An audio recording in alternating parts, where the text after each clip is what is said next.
남편이 회사에서 집에 오시면 아무 말도 안 해요. 제가 오늘 있었던 일 신나게 얘기하면 그래 이게 끝이에요. 참 재미없네요.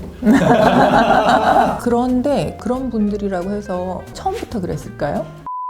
경험을 반복해 오신 분일 가능성이 크죠. 다시 싸우시면 되는 거죠. 그게 또 통하는 데가 있어요. 네. 잠자리에서도 그래요. 뭐 부관계를 했다가 하는데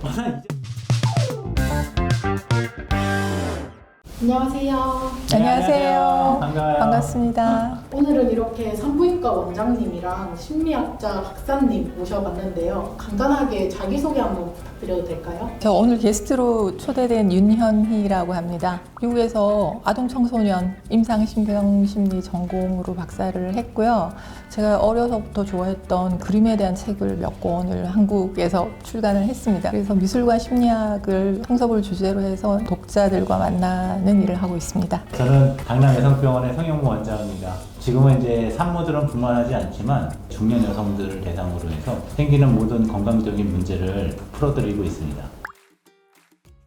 제가 이제 진료를 보다 보면은 진단은 안 되는데 너무 두통에 시달린다든가 마음이 아프다고 하면서 오시는 환자분들이 상당히 많습니다. 시민성인 거죠. 그렇죠, 네. 사실은 그 심리학의 기원도 히스테리아 연구에서 시작이 됐잖아요. 프로이트가 원인은 알 수 없는데 몸이 마비가 된다든가 몸이 기능을 상실한다든가 하는 문제에 대해서 이제 프로이트 선생님이 연구를 하시면서 이제 이게 시민성, 우리 감정을 억압하고 욕구를 억압하고 하는 데서 이제 문제가 몸으로 전환되는 거구나를 밝히셨고, 거기서부터 이제 정신 분석이 시작이 되어 왔고, 화병이라는 게 있지 않습니까? 그쵸. 그러니까 한국에만 고유한 질병인데 남존여비, 조선시대 가부장적인 전통이나 이런 것들이 많이 억압이 되어 오면서 여자분들이 표현할 언어나 루트가 없었던 거죠. 그러니까 이제 몸이 아프기 시작하는 건데, 또 우리 원장님은 특히 40대, 50대 여자분들을, 환자들을 많이 보시니까 굉장히 많은 정보를 가지고 또 풍부한 말씀을 해주실 수 있을 것 같아요. 저도 기대가 됩니다. 네. 그래서 저희가 중년 부부 여성의 사연을 좀 준비해봤거든요. 사연을 보시면서 같이 얘기 좀 해주시면 감사하겠습니다. 안녕하세요. 저는 10년차 결혼 생활 중인데 50대 주부라고 하네요. 제가 요즘 남편 때문에 고민이 있는데요. 남편이 회사에서 집에 오시면 아무 말도 안 해요. 본인의 어떤 생활을 제대로 누리고 있네요. 소파에 누워서 핸드폰만 보거든요. 제가 오늘 있었던 일 신나게 얘기하면 그래 이게 끝이에요. 참 재미없네요. 저한테 관심이 없어서 그런 걸까요? 이런 경우에는 문제가 되는 게 부인이 느끼시기에 정서적 단절을 느끼시는 게 문제일 것 같거든요. 원장님 어떠세요? 저도 사실은 뭐 보통 이렇게 대화로 풀어내는 분들이 계신가 하면 이렇게 부인을 외롭게 하면서 나를 안 사랑하나 이런 의심이 자기만의 들게. 스트레스 해소 방식인가요? 아니면 시간 보내는 방식일까요? 사람마다 그 스타일들이 다를 텐데요. 이런 분들 같은 경우에는, 남자분들 같은 경우에는 아무래도 익숙한 방식을 택하시겠죠. 근데 그 익숙한 방식이라고 하는 건 어려서부터 성장 과정을 거치면서 관계 갈등이나 어떤 스트레스나 남에게 말 못할 사정이 생겼을 때 혼자 거리를 두고 스스로 충전해 나가는 게 편하신 분들이시겠죠. 주변 가족들은 당황스러운 거죠. 네, 외롭고 나의 존재는 뭔가, 그리고 나를 안 사랑하나. 그런데 그런 분들이라고 해서 처음부터 그랬을까요? 누구나 우리는 사람이라면 사랑받고 싶고 확인받고 싶고 그러잖아요. 근데 관계 경험에서 좌절의 경험을 반복해 오신 분일 가능성이 크죠. 근데 이제 내가 얘기를 했고 문제를 제기를 하고 한번 소통을 해봤을 때 그게 해결이 되고 그렇게 해서 좋은 결과가 왔어, 이런 경험들이 누적이 된다면 어렸을 때라도요, 세상은 믿을만한 곳이고 나의 문제는 해결해 나갈 수 있는 것이다 라는 이제 믿음이 생기게 되면 주변인들과의 대화 소통 방식이 그런 식으로 문제를 해결해 나가는 식으로 발전을 해 나가셨겠지만, 자꾸 그렇게 혼자 거리를 두고 동굴로 들어간다라고 느끼셨을 때는 어렸을 때 부모와의 관계가 어땠을까 한번 좀 생각해 보시는 것도 좋을 것 같아요. 사실 의학적으로 봐도 네. 그런 게 좀 있는 것 같아요. 스트레스를 푸는 방식에서 막 화가 나고 막 좀 머리 복잡해지면 뭘 챙겨내서 도와주려고 그러면은 내 방식대로 하니 가만 무기이잖아요. 네. 근데 어떤 사람들은 막 떨어야 이제 푸는 사람도 있고, 네. 어떤 사람은 혼자 가만히 놔두면 이제 알아서 풀리는 경우도 있고. 보면 우리가 어떤 사물을 보거나 판단을 할 때 먼저 도파민이 분비가 돼요. 근데 이제 그 도파민이 분비되려고 그러면 기저에 우리 성호르몬이 없으면은 도파민이 나오질 않거든요, 아예. 네. 사람이라면 누구나 다 남성 호르몬, 여성 호르몬이 나오게 돼 있어요. 네. 단지 비율 자체가 그 남자들 같은 경우는 여성 호르몬보다 남성 호르몬이 호르몬이 20배 이상 높기 때문에 네. 남성 호르몬 우세로 나오는 거고, 네. 여자들 같은 경우는 여성 호르몬이 더 많기 때문에 감성이 풍부하거든요. 네. 근데 이제 그 도파민이 분비가 됐을 때 나한테 좋은 긍정의 신호나 주변 환경이 다 좋으면 이게 옥시토신으로 변해요. 네. 행복의 호르몬. 예, 사랑의 호르몬. 근데 이제 주변에서 나를 안 봐준다. 그럼 이것이 코티솔로 가요. 아, 그러니까 예. 이제 스트레스 호르몬을 받는 거지. 그렇죠. 그냥 모든 사람이 나만 자꾸 뭐라고 하는 것 같아. 예. 뭐 이것이 바로 어떤 도파민이 나왔을 때 그 도파민이 가는 방향 자체가 아, 자기 혼자 홀로 고립된다. 그렇군요. 네, 네. 아까 이 사연에 나와 있는 남편이 소파에서 TV 보고 핸드폰 보고 하는 그것이 이거하고 연관이 있을까요? 도파민 분비의 경험이 부족하셨던 거죠. 관계에서. 예. 네. 관계에서 도파민 분비를 촉발하는 경험을 다시 쌓으시면 되는 거죠. 근데 그것이 도파민이 분비가 되는지 콜티졸이 분비가 되는지 우리가 눈으로는 확인할 수가 없어요. 근데 그것을 확인할 수 있는 방법은 대화. 대화를 통해서 확인할 수밖에 없는 거죠. 그럼 이분 같은 경우는 고립형인가요? 전통적인 그 심리학에서는 회피형이라고 얘기를 하는, 예. 그래서 이제 갈등이 생기거나 불안이나 부정적인 감정들이 올라올 때 일단 거리를 둠으로써 스스로 해소를 하고 다시 이제 나가는 신혼초에 이제 이러기가 쉽죠. 모르는 사람들이 만났으니까. 그럴 경우에는 관찰과 적절한 언어적 소통과 기다림과 이런 것들을 통해서 서로 맞춰가시는 부분이 좀 필요할 것 같고, 부인도 방법을 조금 바꾸시면 좋을 것 같아요. 그러니까 남자분이 좋아하시는 환경이나 산에를 가신다든가 그런 환경에 가서 요럴 때는 요렇게 해줬으면 좋겠어요 라고 서로 답지를 주시는 거죠. 나는 이런 상황이 되면 이렇게 하는 게 편해 라고 이제 상대방에게 이해를 시키면, 그게 비록 당신이 원하는 방식은 아니더라도 이거는 내 방식이야, 이거는 당신 방식이야, 서로 맞춰가도록 조율을 하려는 노력이 필요한 거죠. 약간 불만이 있거나 그러면 얘기를 다 하라는 얘기잖아요. 그렇죠. 그게 또 통하는 데가 있어요. 네. 잠자리에서 그래. 부관계를 했다가 하는데 난 이 자세가 너무 안 좋고 아픈데 자꾸 그것만 요구해.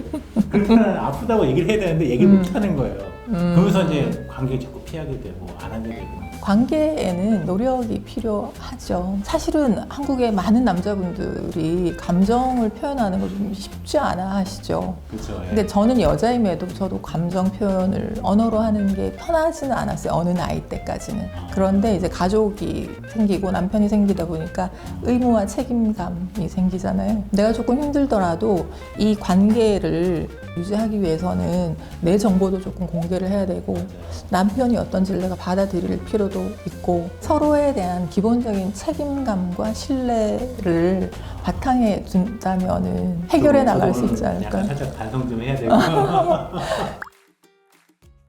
젊었을 때는 거리두기, 혼자 충전형, 회피형, 저도 그게 조금 편했었거든요. 좀 기다려주고 내가 해결하고 나갈 때까지 조금 참아줘. 이게 변하기도 해요. 어떤 배우자와 만나고 어떤 사회 관계 속에서 자기가 생활을 하느냐에 따라서 변해가기도 하는데, 운이 좋게도 저는 대화를 잘 푸는 남편을 만나서 제가 좀 안정적으로 바뀐 것 같습니다. 그러면 이제 그렇게 바뀌기 시작했던 거는 결국은 내가 내 남편을 보면서 본받을 점이 있었기 때문에 많이 바뀌지 않았을까? 그렇죠. 그렇죠. 네.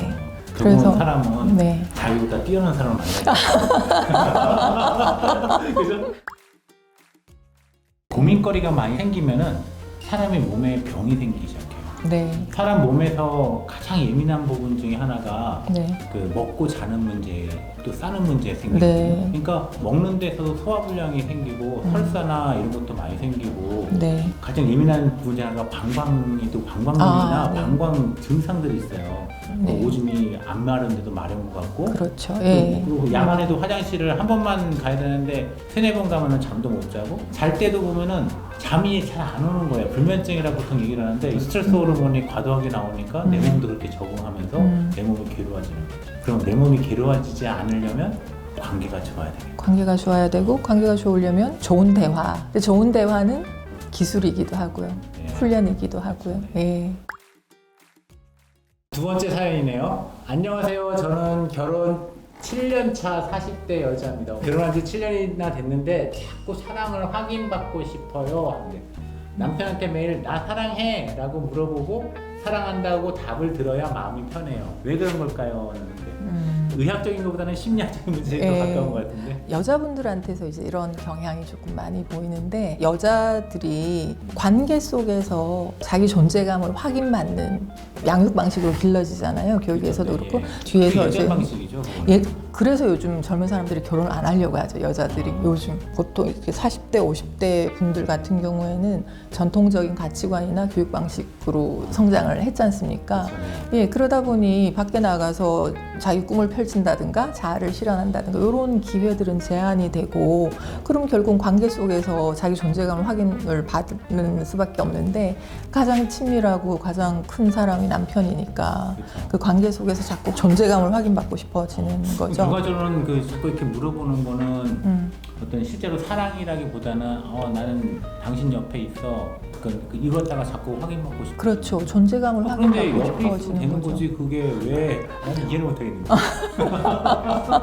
원장님은 그러면은 사회에서 수술 잘 하시고 환자들한테 이렇게 인기 많으시고 그런데 그걸 자꾸 사람들이 확인시켜 주시는 게 좋으세요? 아니면 그냥 원장님 당연한 거지 그러고 이제 그냥 쭉 가는 게 좋으시겠어요? 사실은 저도 솔직히 말씀드리면 원장님 수술 잘해요. 원장님 소문 듣고 왔어. 이런 기분 좋아지겠네요. 그렇죠. 그렇죠. 자기 나 사랑해요? 이렇게 자꾸 물어보는 사람은 어렸을 때 성장 과정하고도 연관이 좀 있을까요? 그렇겠죠. 어려서 그 불안을 다루는 방식이 확인을 받고 자기를 지우는 방식이죠. 딸로서 또는 이제 학생으로서 자기 존재를 드러내고 그러면 마찰도 있을 수 있고 충돌도 있을 수가 있잖아요. 네. 그러니까 이제 자기는 착하고 순종적이고 사회가 요구하는 어떤 그거에 맞추는데 그 대가로 그럼 난 사랑을 받아야 돼인 거죠. 이렇게 자꾸 좀 부인이 질문하면은 남편 입장에서는 또 어떤 생각이 들냐면은 내가 뭐 잘못한 거 있나? 이렇게 여국도 생각이 들 수도 있어요. 그러실 수 있죠. 근데 이제 헤아려 주실 게 내 사랑의 표현이 충분하지 않았구나. 근데 그건 남편도 마찬가지 아닌가요? 남자들도 인정 욕구가 강하지 않습니까? 인정 욕구가 강한. 그래서 제가 이제 아내분들한테도 드리는 말씀이 남편한테 엄청난 칭찬을 쏟아부어라. 사실은 남자들은요, 네. 와이프나 아니면 주변 사람들이 너무 진짜 훌륭해, 잘했어 그러면 더 신나면서 더 많은 일도 하고요. 네. 피곤해지지도 않아요. 그렇죠. 또 환자들이 와서 직접 원장님 너무 힘든 수술을 했으면 감사합니다 이럴 때는 진짜 세상에 모든 걸 다 가진 것 그쵸. 같아요. 그게 자꾸 학술되다 보니까 좀 더 좋은 나은 의료를 제공하려고 그쵸. 노력을 하겠죠.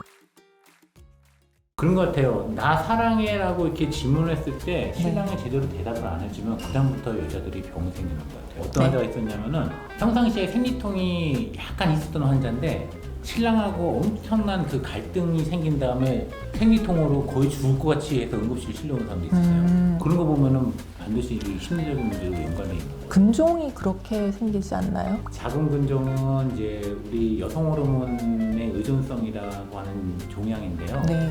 그게 여성 호르몬이 많이 분비되는 상황에서 이게 많이 생긴다고 하지만 사실 저는 다른 입장이에요. 네. 이것도 완전히 알려진 건 아니지만 네. 사람들이 이렇게 대화하거나 움직이거나 활동하다 보면 우리 몸에 산화물이 쌓여요. 네. 산화물질이 배출이 안 되고 너무 많이 만들어지거나 탁신이. 배출이 안 되면은 몸에 정상적인 세포 조직, 자궁에 있는 조직들이 종양을 만들어낸다. 네. 특히 이제 엄마들이 50대나 60대 되는 엄마들이 저희 병원에 오셔서 네. 저한테 얘기를 해요. 방광염이 잘 안 생겼던 분인데 방광염이 생겨서 왔어요. 그래서 제가 첫 번째로 물어보는 게 친한 분이었는데 요즘에 피곤했죠? 누구랑 힘든 싸움하고 있어요. 그러니까 원장님 박살이에요. 완전히 돗자리끼래요. 네. 결과적으로 뭐냐면은 심리적으로 이제 무너지거나 아니면 스트레스를 많이 받게 되면 그것이 몸으로 오는 가장 그렇죠. 첫 번째가 결국은 과민성 장증후군, 과민성 방광증후군 이렇게 네. 나오는 이런 것들이 네. 바로 이게 신경하고 연관되어 있는 거예요. 그렇군요. 뇌하고. 선생님 그러면은 이제 운동이 꼭 필수적이겠네요. 당연하죠. 저는 네. 우리 몸에서 쌓인 이 산화물이 배출되는 경우가 세 가지가 있어요. 변을 통해서 네, 이제 네. 산화물이 빠지고 두 네. 번째가 소변이에요. 우리 신장에서 노폐물 다 걸러갖고 방광에다가 독소를 모아서 그 들어보는 게 소변이잖아요. 네. 세 번째가 가장 중요한데요.